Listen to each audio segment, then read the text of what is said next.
Hey everyone, Bryan Hornung here from Xact IT Solutions, bringing you another edition of our Guess Who Got Hacked and Breached this week. We have a lot on tap, but before I get into it, YouTube channel's picking up pretty good. I thank everybody for liking and subscribing our videos. Before I get into everything, I want to remind you to please subscribe to our video channel, to our YouTube channel here at Xact IT Solutions. If you like anything you see in this video, please give it a thumbs up. It helps us get more visibility around our videos. And if you have any questions, comments, throw them down below. We would love to answer any questions that you might have around this stuff. Because as you're going to see in this video, this week has been a very eventful one.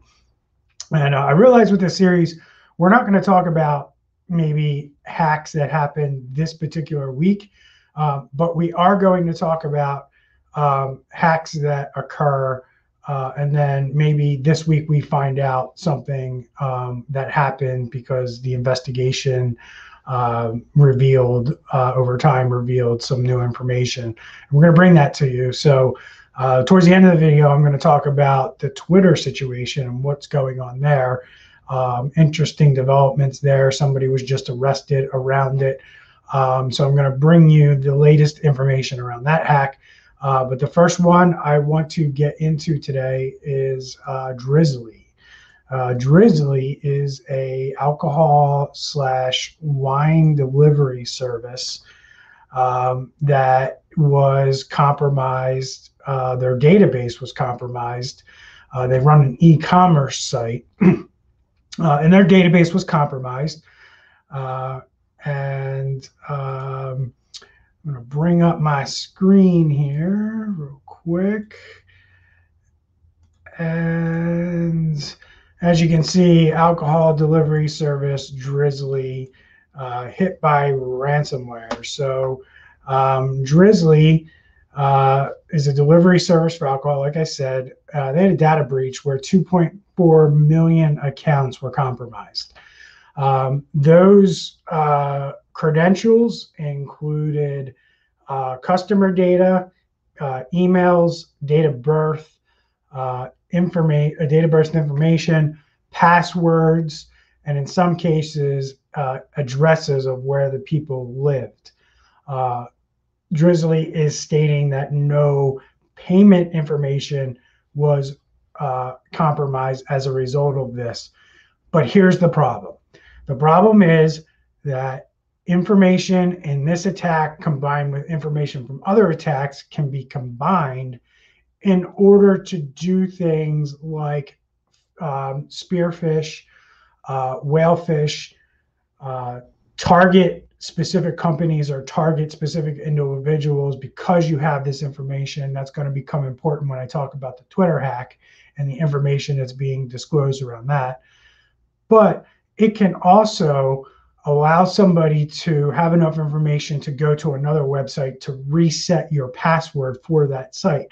So if they know your street address and you use your street address as a backup security question, or the street you grow up on and you happen to still live on the street you grew up on, it's very easy for them to use that information to try to reset your password and gain control of another account.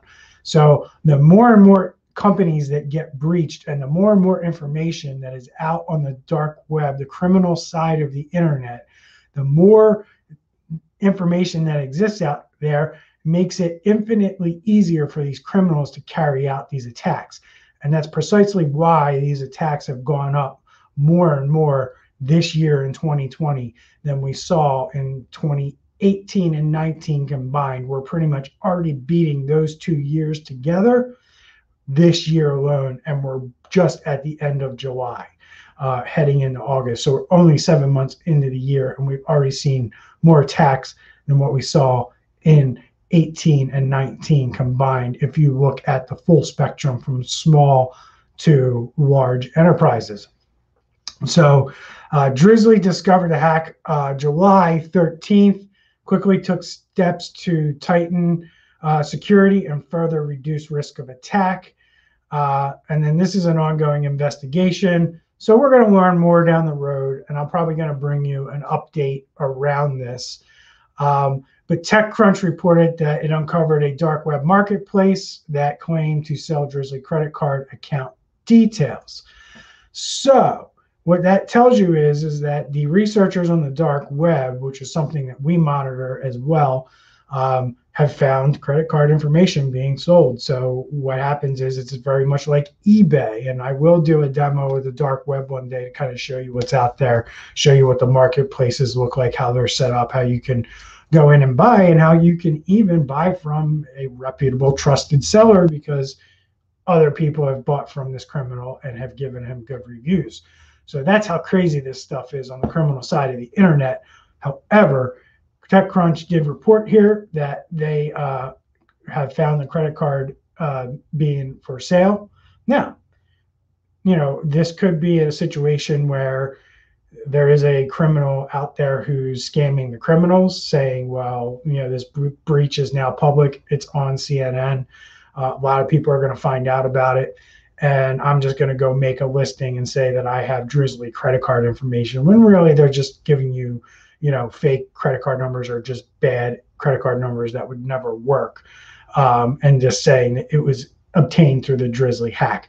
We're going to know in about 2 to 3, 4 weeks here whether or not credit card information is really out there on the dark web for sale or not. So you can't take Drizly's word for it, because they didn't even know their systems were unsecure to lead to the breach.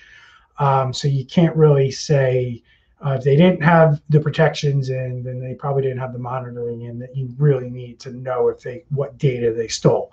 So TechCrunch also reported that hackers may have obtained phone numbers, IP addresses, and geolocation data. So IP addresses, that stinks, because now you can tie an IP address to a person. And then if you're able to use tools to exploit and realize that there's vulnerabilities with that IP address, and a little bit more information, because as you're going to see with the information I'm going to give you around Twitter, these guys are everybody's getting smarter and smarter about this, and these aren't very intelligent or well-versed hackers. Very unskilled, very not, most people think of hackers as these really smart guys that know all this stuff about technology. These aren't the guys taking out these attacks. You're going to be very surprised when I tell you who was behind the Twitter attack, or supposedly behind the Twitter attack. So moving on, our next one is Athens School District in Athens, Texas. Unfortunately, they are going to pay the ransom. So they're going to pay $50,000 to the criminals to have their files unlocked. Which, the problem with this is you're creating the business for these guys to continue to do this stuff. You're continuing. If they know there's money to be made, if they know there's people like Athens School District out in Texas who are going to pay them, they're going to continue to do these things. Until we stop as a business community doing these things and paying for this stuff, they're going to continue to do it. One of the ways we can defend and defeat this is by not paying this ransom. So they figure out other ways, or they work on other ways to try to be criminals and steal money from people. But it's absolutely way too easy today for these criminals to make money. It's too easy. I mean, you're seeing it with Twitter, you saw it with Garmin, you're seeing it with these little school districts. This is happening over and over. I talked about a college up in New York, in Erie, around Erie, that did the same thing, just a week ago. And there's just a lot going on. There's a lot of hackers. So they were hit with ransomware. They called an emergency school board meeting. They approved to they approved it to pay the ransom. The other thing is that they're delaying the start of school because of this. It's going to affect them to be able to operate and open up. So I assume that they probably hired somebody to come in. I'm going to assume that the demand was much higher. They were probably able to negotiate this down to 50,000, which they're stating that their cyber attack policy is going to cover. That's a whole other issue. You know, our cyber insurance this year tripled. It tripled. It went from up 3 times what we were paying this year, not because of anything we did. In fact, we've done things in our business that helped reduce that from not even going up more than tripling. There are MSPs and IT companies out there who are being denied cyber insurance policies because they are not doing the right things within their business. And if you think about it, if they're not doing it right in their business, why are you so sure that they're doing it right in your business? And this is a reality that businesses, and especially in my industries, MSPs are facing. There are a ton of MSPs in 2020 who are being denied cyber insurance because they're being asked about their practices, and the insurance companies are physically having auditors come in and look at your business. We just had this done in our business, and they're determining whether or not you're doing what you say, or do you have the evidence to prove what you're saying you do, or are you just putting it down on paper and you're really not practicing it? And they're finding out that this is the case, and they're denying insurance coverage to a lot of MSPs and a lot of IT companies. If this behavior continues, where businesses think, oh, I'll just pay 50,000, and now this insurance company just paid out 50,000, and probably this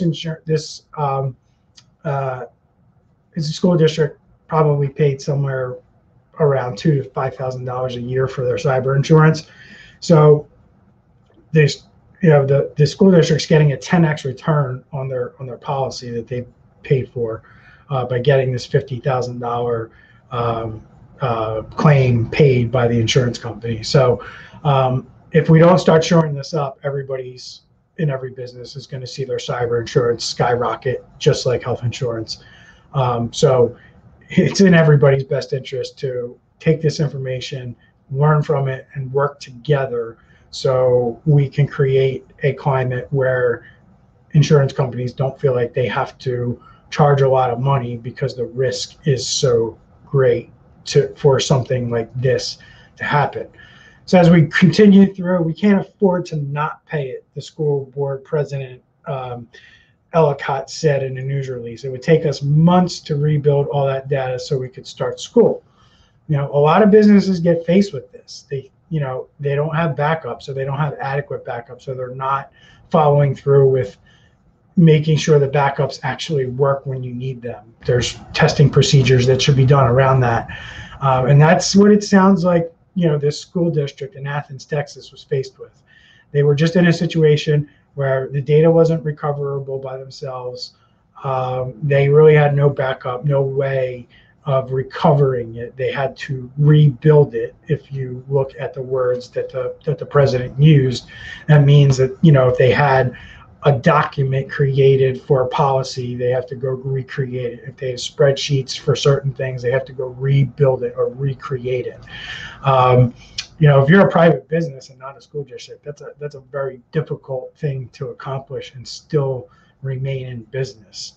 If this is a school district, the residents of that town need to demand better from their school district. And quite frankly, every taxpayer homeowner should be checking in with their school district to make sure that they're doing the right thing, because if they have to pay more for cyber insurance, if they have to pay for an event, their budget is, and where I live in New Jersey, is your property taxes. And I think that's the case in a lot of states, is some form of tax pays for schools, and those taxes will go up as a result of all this, and the end users will end up footing the bill for all the costs associated around these breaches in a very indirect way. But this is the reality of the world we live in today.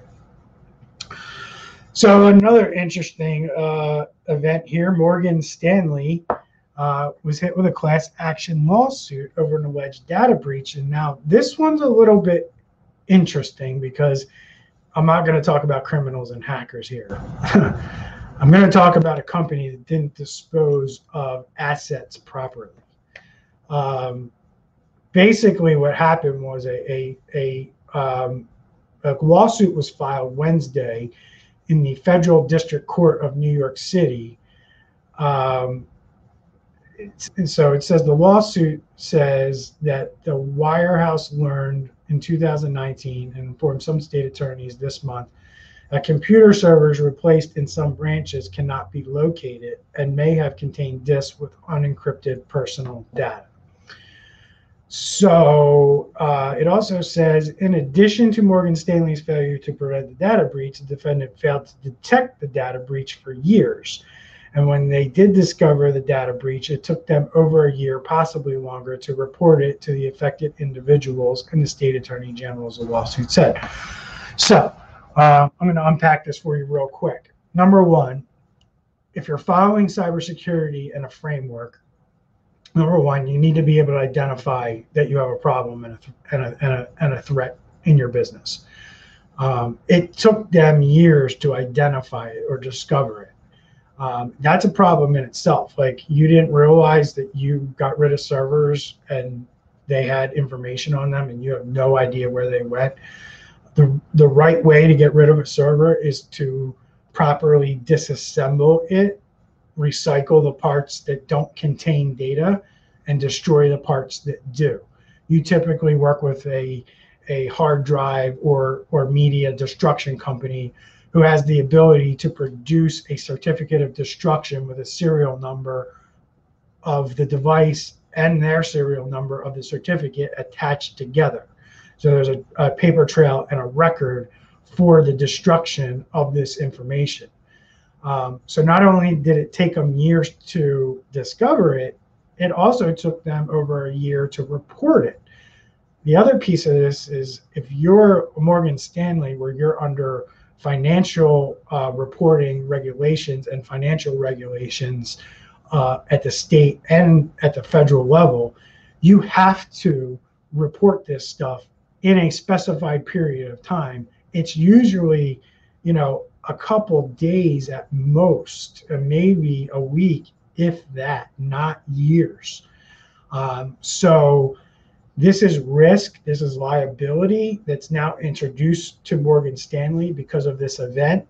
And now they have a class action lawsuit against them that they're going to have to defend because they didn't properly handle the retirement and destruction of their assets. So this is another situation that I want to highlight and bring it to your attention. If you're a business owner, when you're getting rid of computers, you need to have a process and a policy and procedures and evidence to back up what you've done around that. If you say we're going to destroy it, you need to have evidence that you destroyed it through a certificate of destruction.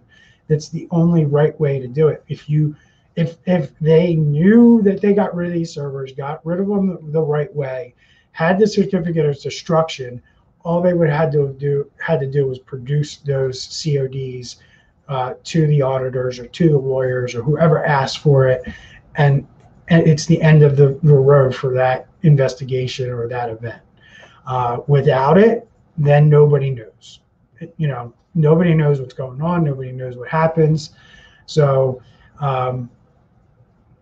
that's the reality. So 2 data centers were closed in 2016, and the hardware in there was removed, and they don't know what happened to it.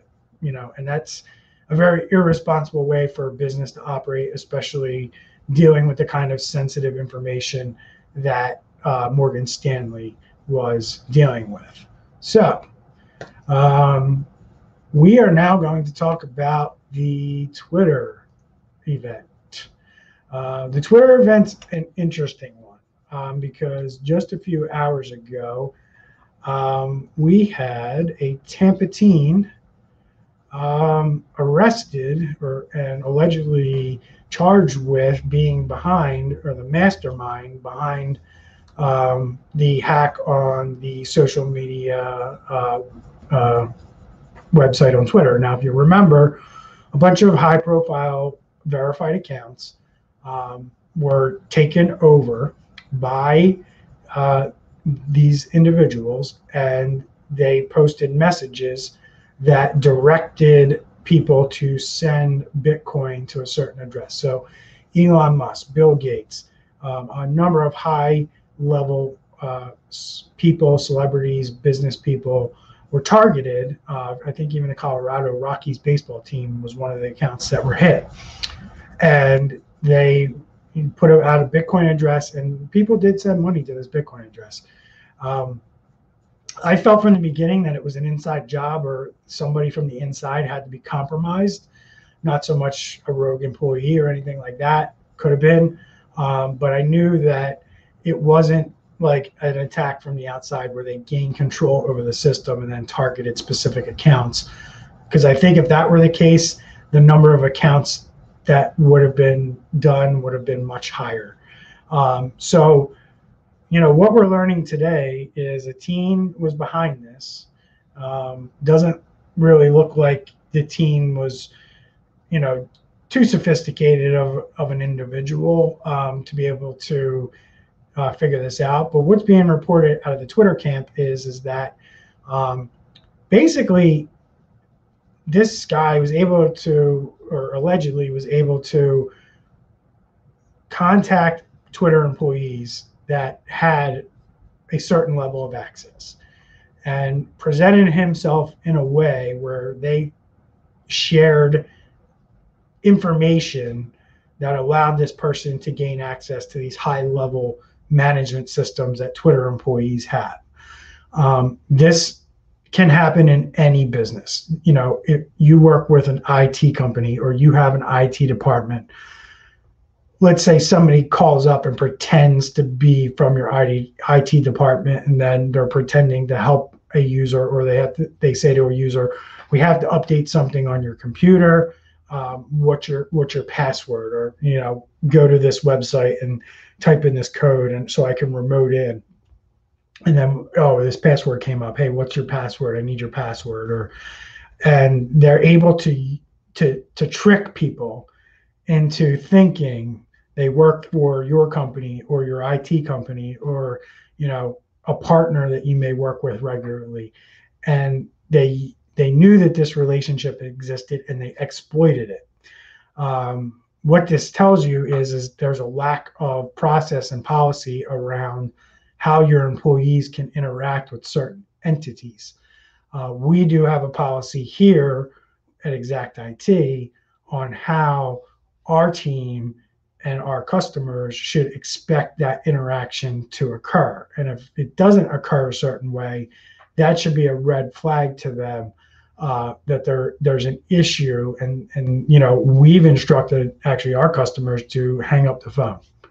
Just hang up the phone. If you're at all suspicious, just hang up the phone and we'll figure it out. Like, we'll figure out, was that somebody from our team? Was that somebody who was calling saying they were, you know, a person from Xact IT, and they really weren't?